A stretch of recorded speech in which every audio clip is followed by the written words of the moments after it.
Okay, so we are in Esther chapter 1 and 2 today. What does everybody know about Esther besides the fact that it is a show over at Sight and Sound?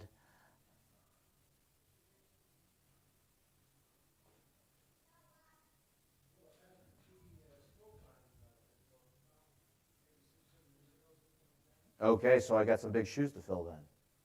I'm probably going to be doing more of an overview than what he did because we're going to be taking these a couple of chapters here and there at a time. So, anybody else? What do we know about Esther?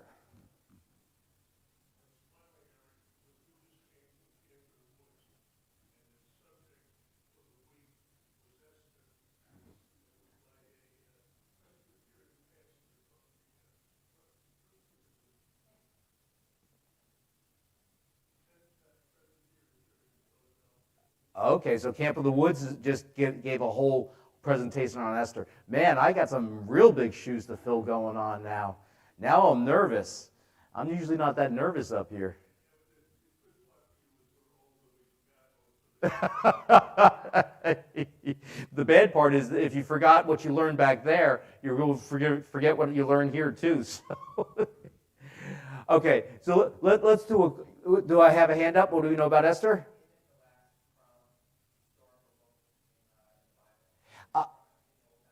It is so the answer was is it the last historical book? Actually, what we're going to find is that Ezra and Nehemiah are actually after Ezra. Okay. Now, as far as date of writing is concerned, that's a little bit up in the air, but it is not actually the last book giving us historical information on the Old Testament times. So that's a good question.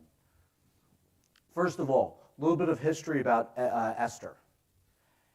Esther does not come without its conflict in that it is one of the, if not the only book in the Bible that does not mention the name God.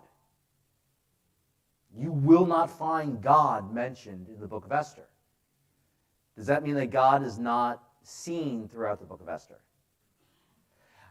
There are, subtleties, and when Mordecai declares for such a time as this, certainly he is, as a good Jew, referencing the will of God being brought forth. They don't record the name God in it. It also, as we're going to get to at the end of the book, it actually prescribes a new Jewish festival that was not prescribed by God. And this caused a little bit of conflict. We're going to learn a little bit about Purim, okay? And so this causes some problems. Interestingly enough, when my family and I went to go see Esther at Sight and Sound, it was right after the festival of Purim, which was kind of cool. So Esther has a little bit of controversy to it. People like Martin Luther, not King Jr., Martin Luther of the Reformation, actually was not so fond of including the book of Esther in canon for some of the reasons that we've stated above. So it has some controversy to it. Oh, let me turn this on. That usually makes it work better. Sometimes.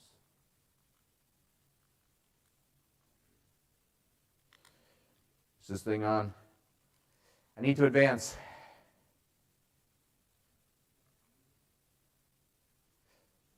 Nope, not that advance.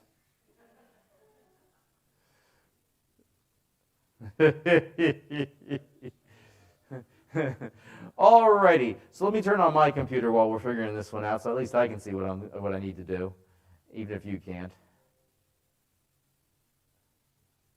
There's always more than one way to skin a cat. Why we want to skin cats is beyond me, but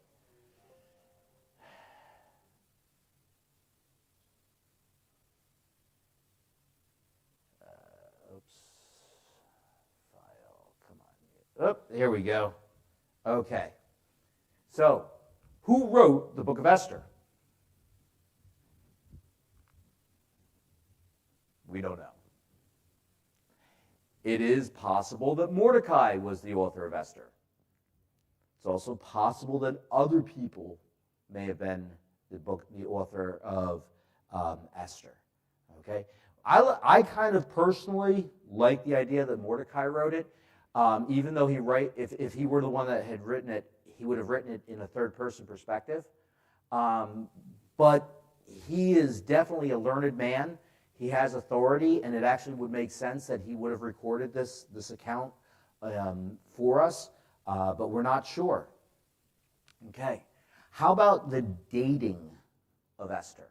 Now, I'm not talking about the courting of Esther, but I'm talking about how do we date the book? Well, there are two schools of thought as to when Esther took place. Okay, the first one is if you go back to Daniel chapter 9, verse 1, it talks about Darius the Mede, whose father's name was Ahasuerus. Now, once we get into the book of Esther, we're going to see that name Ahasuerus pops out all over the place because that's the king in the book of Esther. Okay? And so some people will place the book of Esther into the time frame prior to the King Darius taking over. Does anybody remember the date that King Darius the Mede took over Babylon? 539 BC. So some people place Esther prior to 539 BC. One of the other reasons why some people will take this earlier date of the book of Esther is because when we get into Esther chapter 2, verse 6, it actually gives us a little bit of information about Esther's cousin, Mordecai. And based on how you read Mordecai's history, his lineage, it almost can be read to suggest that Mordecai was one of the exiles of Jerusalem. And so if he was taken out of Jerusalem, an earlier date for the book of Esther makes a lot of sense. Okay? However, there are some actually very good arguments against the idea that Esther took place prior to 539 BC. One of the arguments is that in Esther chapter 1, verse 1, it actually lists out the provinces and the boundaries of the kingdom of King Ahasuerus. Now, the father of Darius the Mede did not rule over these boundaries. However, Xerxes, who began his reign in 486 BC, did control the boundaries that are listed in Esther chapter 1, verse 1, which brings us to a better selection of who King Ahasuerus is, would be Xerxes. Okay? Now, the problem of the lineage of Mordecai is easily brought into play when we read in Esther chapter 2, verse 6, it actually can also be read that not Mordecai, but Mordecai's ancestors were the ones who were taken out of Babylon, out of Jerusalem into Babylon. Now, if we follow that lineage, Mordecai would be the perfect age to be landing right around 486 BC. Now, if you know anything about the way I present stuff, usually when I present something first and then something second, which one do I tend to lean on? The second one. I tend to lean on the idea that Ahasuerus is actually Xerxes and is not Astyages, who is the father of Darius the Mede. Okay? And so if you were to ask me, we are looking in the beginning at the 480s. Okay, so I'm going to say that this takes place between 483 and 473 BC. Now, I am actually not just kind of throwing numbers at the wall and say, well, you know, it kind of takes place between these times. What I am actually making a statement on is that the book begins in 483 BC, and that the book ends at 473 BC. Now, I want you to think about that for just a moment, because typically when we read through the book of Esther, what we wind up having is we read chapter 1, chapter 2, chapter 3, chapter 4, chapter 5, all the way to chapter 10, and it almost feels like it's just a continuous story that's happening over a very short period of time. That's not the case, and that's not what the book tells us. And as we go through this, we're going to see these little clips of information that we usually read right over, but actually tell us that the book of Esther spans about 10 years between the beginning and the end of the book. Okay? We also believe that it is written not long after the time that it happens. Now, Josephus, if anybody is familiar with Josephus, anybody know who Josephus is? He is a historian. Does anybody know when he wrote? Just to kind of put things in perspective. Okay, so he wrote toward the end of the 1st century AD. So he wrote after Jesus has been crucified and risen. He writes after 70 AD. He's captured during the time of the 68 AD rebellion of the Jews against the Romans. And he's well liked by a Roman in the upper ranks. And he's taken in, and he writes Antiquities of the Jews, Wars of the Jews. There's a whole bunch of writings. And in his writings, so about 500 years after this happens, he records what's been given to him, which is that Esther was written by the time of Artaxerxes. Now, he identifies Artaxerxes as Ahasuerus. I think he was wrong. I believe that Xerxes is Ahasuerus. Artaxerxes is the son of Xerxes or Ahasuerus. Okay?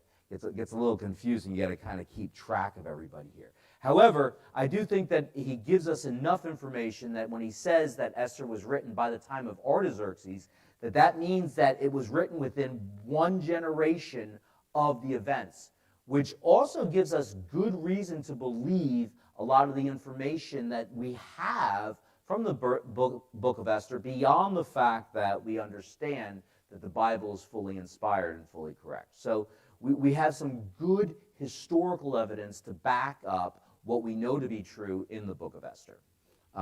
We have some other ones as well.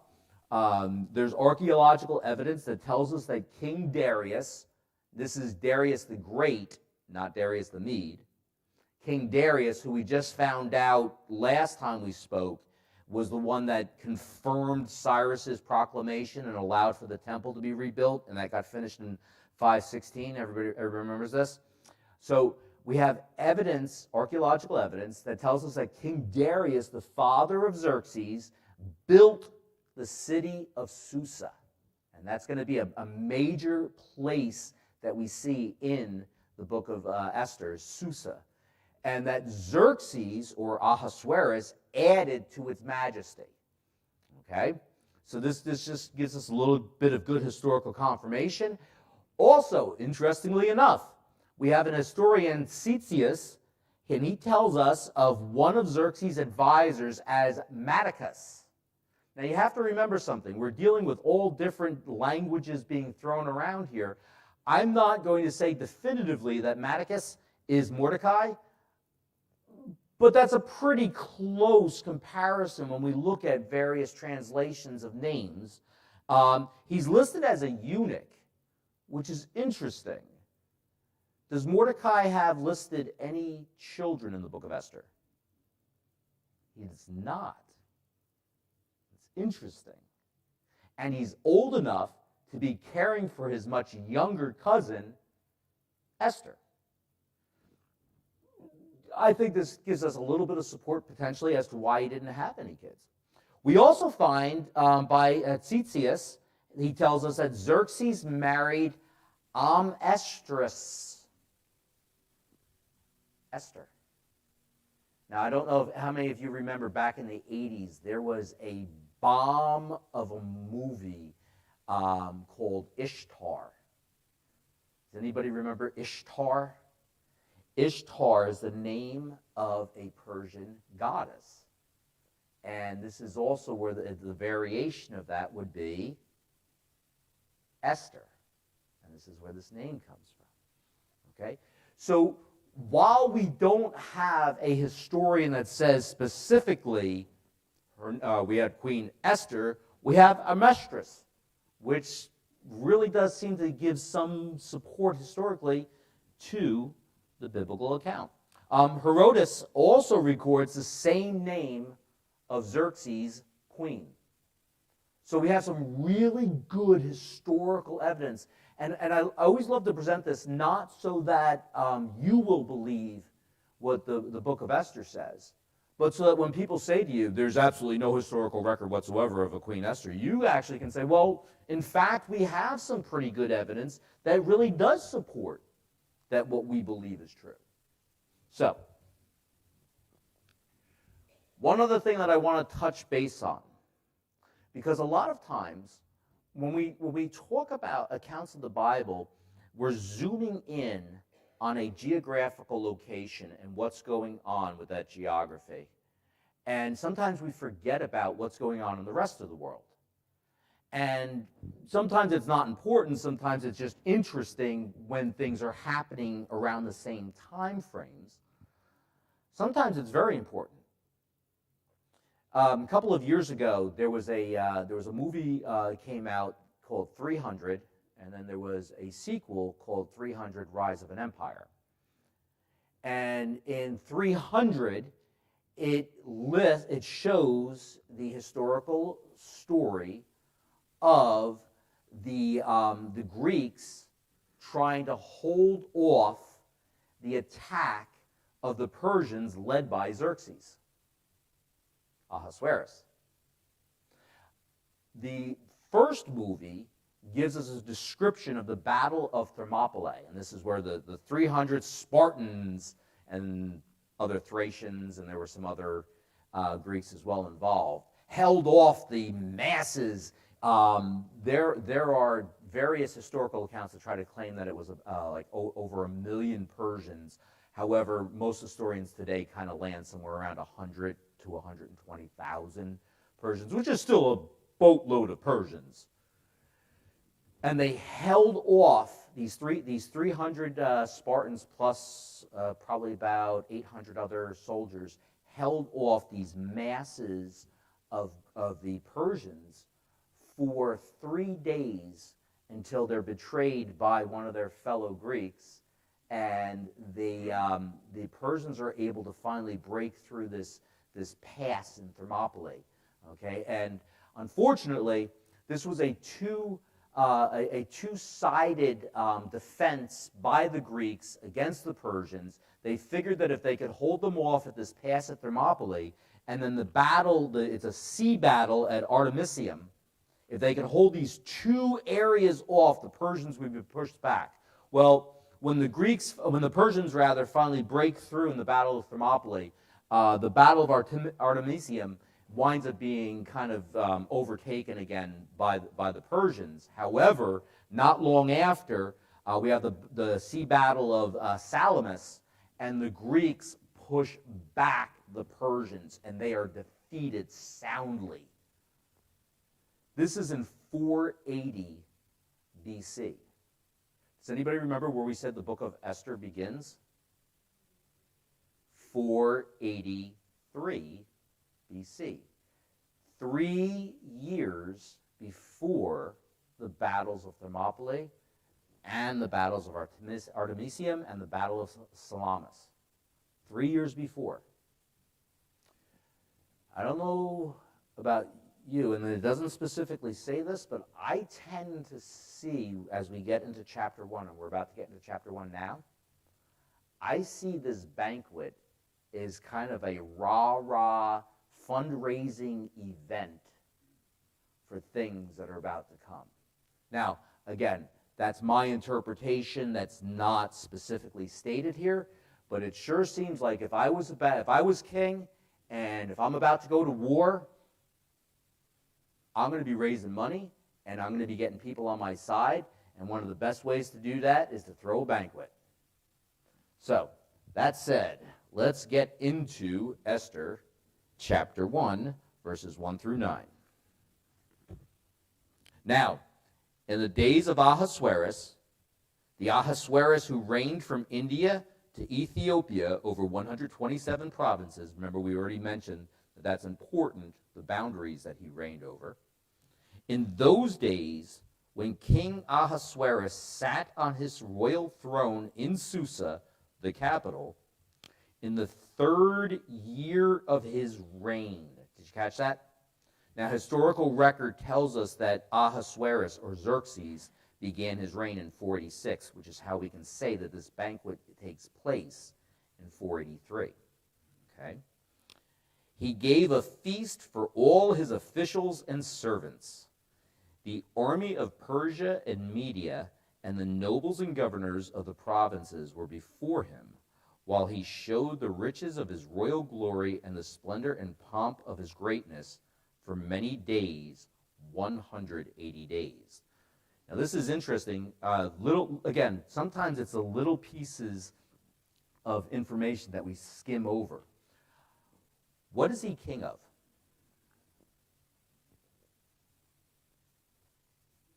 What areas? There's two primary kingdoms it mentions. Persia and Media. Now, if you'll remember, earlier on, we talked about kings being kings of Media and Persia. Now he's king of Persia and Media. It's a subtle shift of power that has taken place over these years, where Media now has less influence and Persia more influence. It's the little subtleties, okay? But it's why Loggins got top heading over Messina, okay? For some of you that know your 70s rock and roll. Now, I want you to consider, too, how long did this party take place? 180 days. Can you imagine? I mean, one of the reasons why I wasn't able to teach a couple weeks ago is because we had a birthday party for my daughter. One day wiped me out. And we're teetotalers. We don't drink. That's not the case here. And we're going to find that out. 180 days of partying. When these days were completed, the king gave for all the people present in Susa, the citadel, both great and small, a feast lasting for 7 days, because 180 wasn't enough, in the court of the garden of the king's palace. There were white cotton curtains and violet hangings fastened with cords of fine linen and purple to silver rods and marble pillars, and also couches of gold and silver on a mosaic pavement of porphyry, marble, mother of pearl, and precious stones. Putting on the Ritz? When you throw a banquet, especially if it's a fundraising banquet, you got to put out in order to get back. And he puts all of the lavishes of Susa out before everyone, so everybody can see the magnificence of the Persian Median Empire. Verse 7, drinks were served in golden vessels, vessels of different kinds, and the royal wine was lavished according to the bounty of the king. And drinking was according to this edict. There is no compulsion. There was this rule, typically, that when the king drank, what does everybody else do? Drink, right? And so the king finally apparently was kind of outdoing everybody else, and he was seeing the evidence, and he says, all right, you guys don't have to drink when I drink. There was no compulsion to it. For the king had given orders to all the staff of his palace to do as each man desired. Queen Vashti also gave a feast for the women in the palace that belonged to King Ahasuerus. Why is Vashti not at the banquet of Ahasuerus? Maybe she didn't like his friends?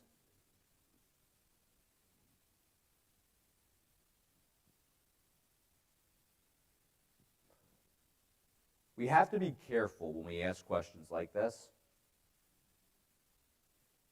because it simply doesn't tell us specifically. It could be cultural, for all we know. At this point, you separate. If you notice, who is she having her banquet for? The women. And so it could simply be, we got the men's club and the girls' club. Women's club, sorry, ladies. It could be because she doesn't like his friends, or because she doesn't like what she knows is going to go on. But we're really not sure. And I want to be cautious, because all too often we want to have all the answers for every question that's asked. And the reality is, sometimes it's okay to say we're not entirely sure. We can make some good, educated guesses about it, but it does not say Queen Vashti did not attend the banquet because fill in the blank. It doesn't tell us. Okay? And so she is not there. She is in Susa, and she is throwing her own little banquet for all the ladies. Okay? Let's move on. On the 7th day, when the heart of the king was merry with wine. Okay, what is that a pleasant way of saying? Yeah, he was quite intoxicated. By the way, what do people tend to do when they're quite intoxicated? Lower the bar, did I hear? Make bad decisions, make rash decisions, not use good rational thinking. Is that fair enough?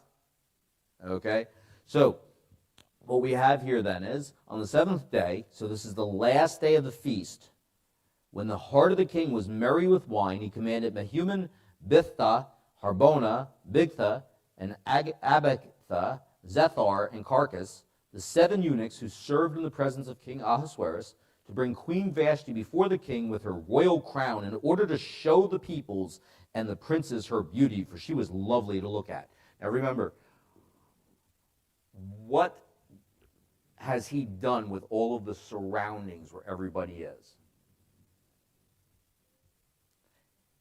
Yeah, he's brought out the very best, right? All the marble, all the linen, the purple. He is showing off all of the wealth of his kingdom. What's the last bit of wealth he shows off? How does he treat his wife? She was treated like a possession, right? She's the last piece of wealth that he is going to march before all of the people there. Makes you wonder why Vashti wasn't so quick to jump to his command, right? Like, I don't think I would want to be treated like that. And that's really exactly the way she's treated. Now, we do have to remember something. What year is this? 483 BC. It is not the 21st century, so we have to see it in the way they would have viewed it then. Is that the way that a king would view his queen?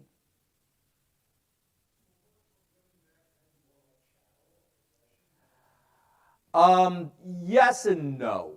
I mean, to your commoner husband-wife, probably not.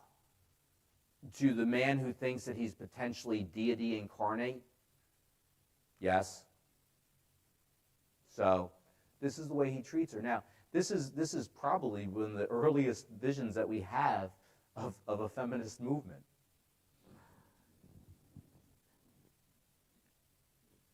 So we have verse 12, but Queen Vashti refused to come at the king's command delivered by the eunuchs. I always felt bad for the eunuchs because I wouldn't want to have to go back to the king and say she's not coming.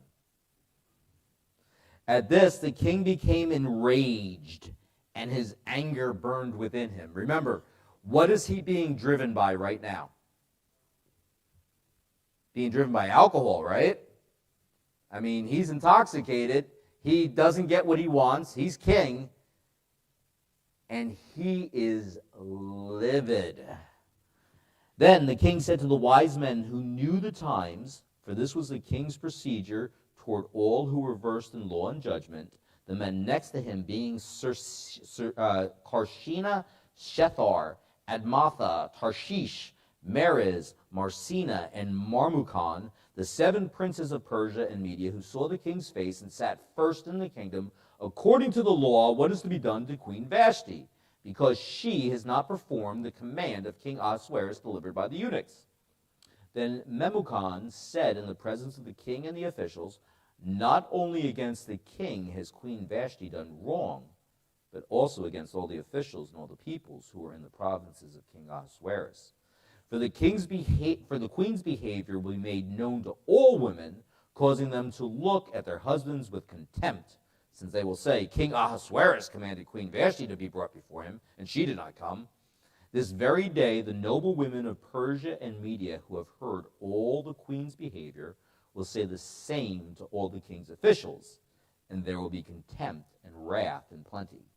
If it please the king, let a royal order go out from him, and let it be written among the laws of the Persians and the Medes, so that it may not be repealed, that Vashti is never again to come before King Ahasuerus, and that the king give her royal position to another who is better than she. So when the decree made by the king is proclaimed throughout all his kingdom, for it is vast, all women will give honor to their husbands, high and low alike. This advice pleased the king and the princes, and the king did as Memucan proposed. He sent letters to all the royal provinces, to every province in its own script, and to every people in its own language, that every man be master in his own household, and speak according to the language of his people. Why do they give King Ahasuerus this piece of advice?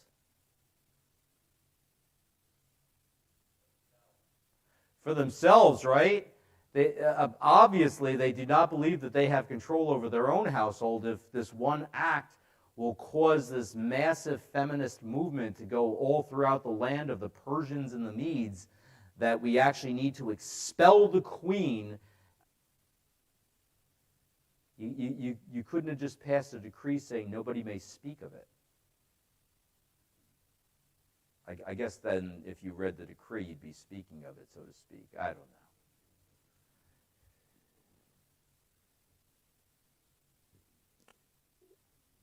Here's the other question. What is important of a law being written among the laws of the Persians and the Medes? This is extremely important, and it's going to come up later on. It cannot be repealed. You also can't just write another law that overwrites it. So you can't say, okay, everybody must turn left. That's the law according to the Persians and the Medes, and later on go, new law according to the Persians and the Medes, everybody must turn right, because you already have it that everybody must turn left. So you can't repeal it. You can't write a law that contradicts it. It is literally and figuratively written in stone. So let's see what happens. Chapter 2, verse 1. After these things, when the anger of King Ahasuerus had abated, what else do you think had abated?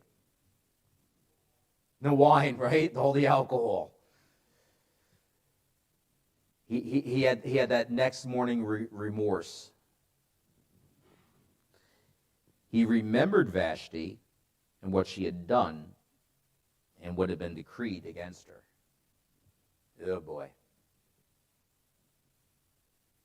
Just lost his gorgeous queen out of anger. Then the king's young men who attended him said, "Let beautiful young virgins be sought out for the king. Let the king appoint officers in all the provinces of his kingdom to gather all the beautiful young virgins to the harem in Susa, the capital, under custody of Haggai, the king's eunuch who's in charge of the women. Let their cosmetics be given them.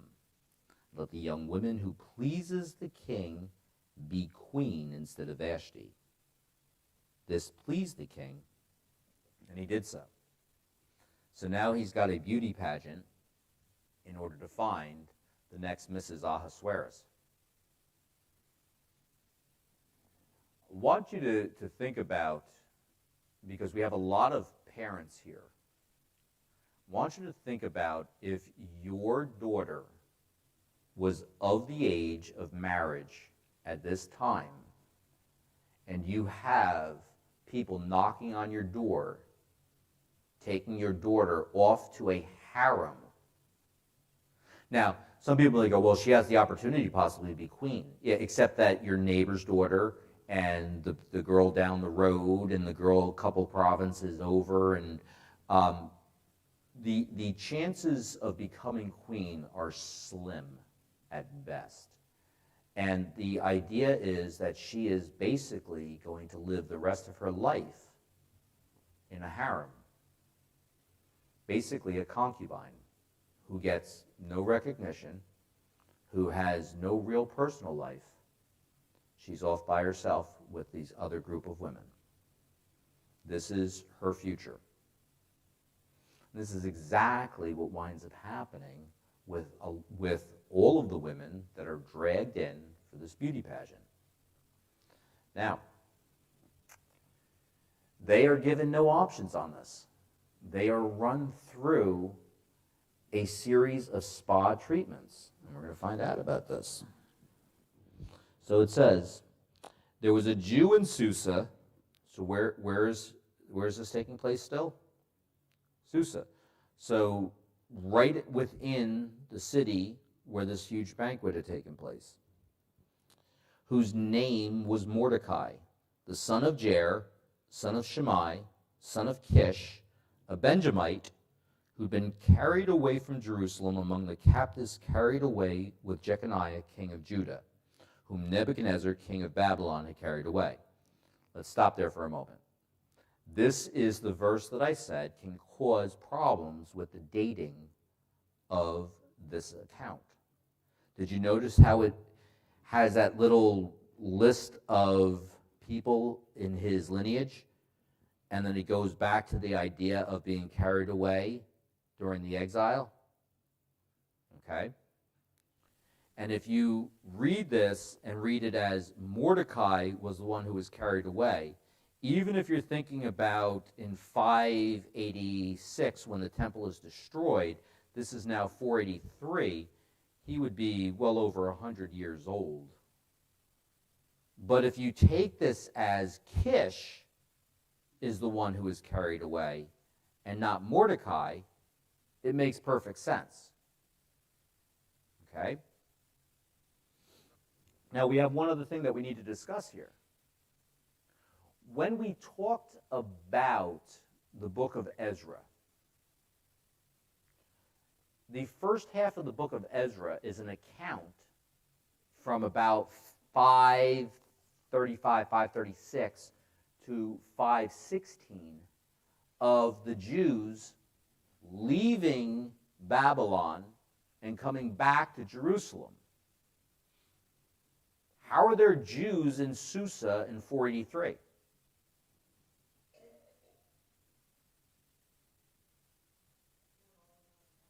Not all of them went back. It's just that simple. A lot of the Jews kind of said, hey, you know what? We've made a life here. We've got businesses, we've got friends, we've got family. We're just not going back. And that seems to be the case with Mordecai and with Esther. However,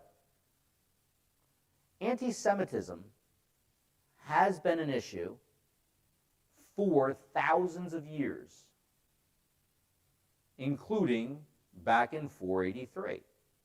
Jews were not viewed by everybody to be equal status, especially if you are in the citadel city of Susa and you are a Persian. You obviously are a much higher class citizen than some Jew who was dragged over here during the exile years ago. I'm speaking from their perspective, not from my perspective. And so there oftentimes can still be this view of various classes of people, and Jews are oftentimes not seen as being in the upper class. So, we find out about Mordecai, who I would argue his ancestor Kish. And by the way, what tribe of Israel is Kish a member of? Benjamin. Now, sometimes the authors of the Bible give us these little bits of information because they're interesting. And sometimes they give us these little bits of information because they make a massive difference in understanding everything. I want everybody to make a mental note that Mordecai, Esther, and all of their lineage are from the tribe of Benjamin. This is going to come into play later on when we meet an Agagite. And we'll find out what an Agagite is another day. Okay? Unless you want to Google it later. Nudge, nudge, wink, wink. Know what I mean, know what I mean. So, we have Mordecai, verse 7. He was bringing up Hadassah. That is Esther, the daughter of his uncle, for she had neither father nor mother. The young woman had a beautiful figure and was lovely to look at, and when her father and her mother died, Mordecai took her as his own daughter. So what is the relationship between Mordecai and Hadassah or Esther? They're cousins. Okay? However, it seems that there is a significant age difference, and so he raises her as a daughter. All right? So, when the king's order and his edict were proclaimed, and when many young women were gathered in Susa, the citadel, in custody of Haggai, Esther also was taken into the king's palace and put in custody of Haggai, who had charge of the women. And the young women pleased him, and the young woman pleased him and won his favor. Remember we said that God is not mentioned in the book of Esther? Do you think it was just because Esther was a great gal? Or do you think potentially that God was at work here in making Haggai pleased with Esther? I got to go with the latter, not the former. And he quickly provided her with her cosmetics and her portion of food, and with 7 chosen young women from the king's palace, and advanced her and her young women to the best place in the harem. She gets top billing. She gets the best clothes, the best food, the best attendance, first choice of everything. Esther had not made known her people or kindred, for Mordecai had commanded her not to make it known. Why?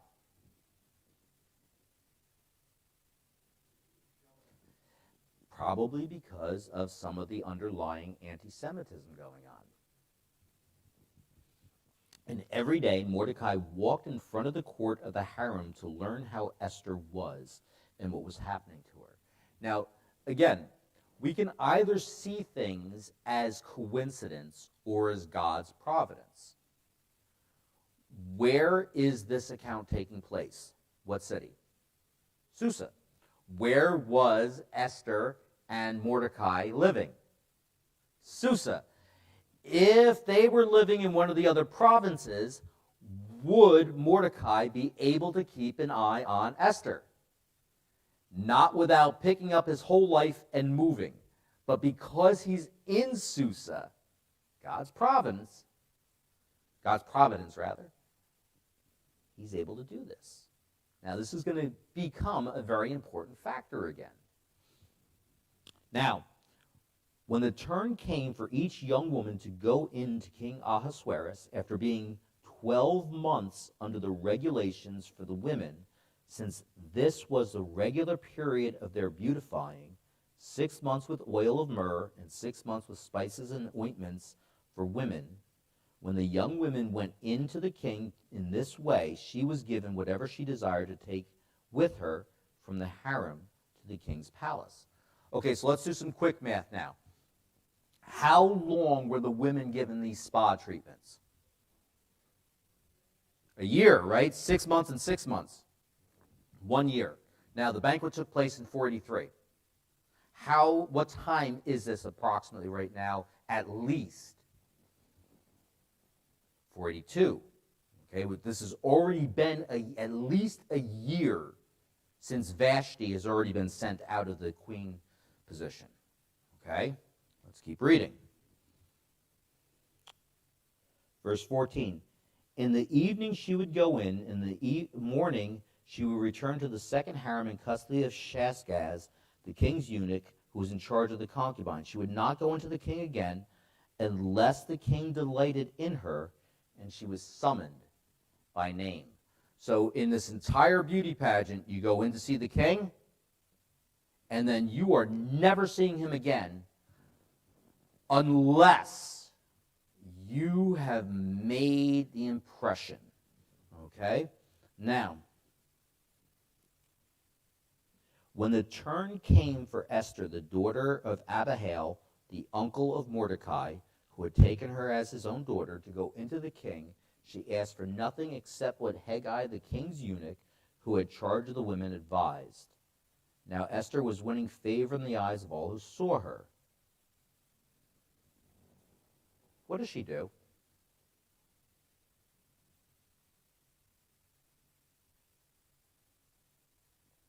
She uses wisdom.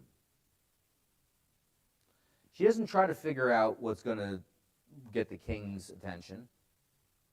Who does she ask? She asks Hegai, who knows the king. So she's not trying to be all clever and all. She's being rather intelligent and saying, listen, you know best. I'm leaving this up to you.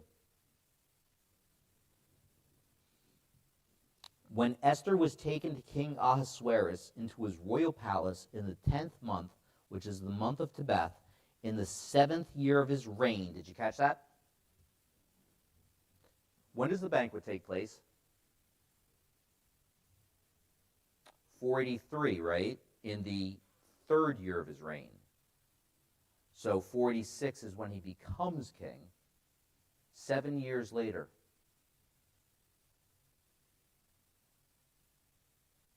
$479. This has taken quite some time for Esther. This has been 4 years. We always think of this as, this has been 4 years.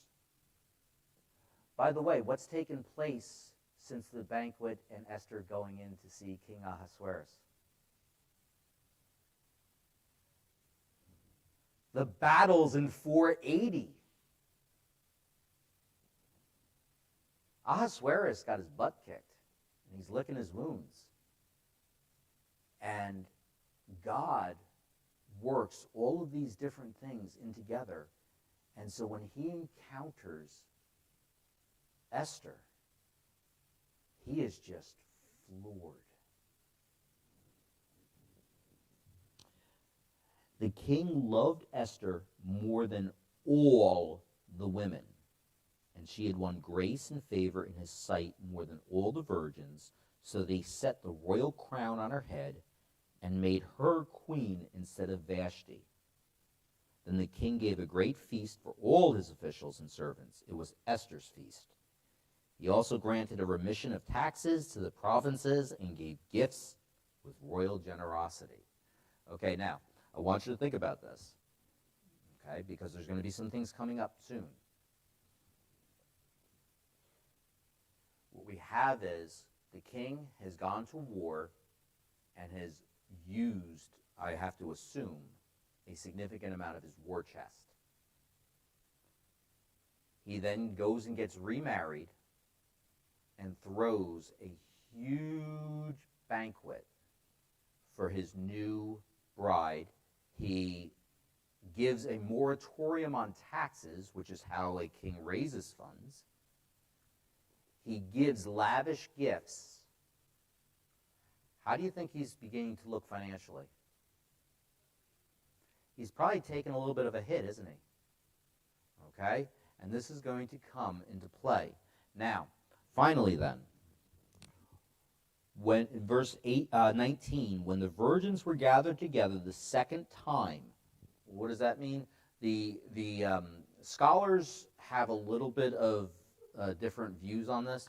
They believe that the second time is a reference to the first time when all of the women would have been gathered together at the beginning of this beauty pageant.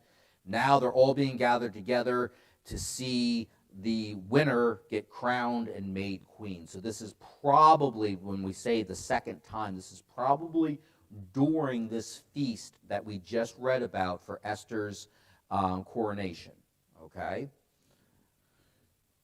Mordecai was sitting at the king's gate. So this probably happens around 479 BC.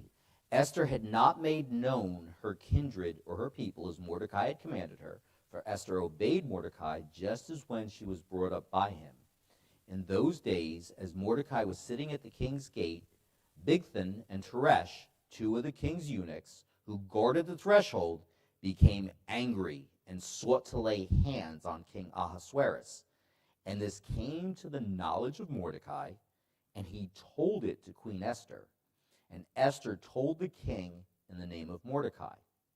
When the affair was investigated and found to be so, the men were both hanged on the gallows, and it was recorded in the book of the Chronicles in the presence of the king.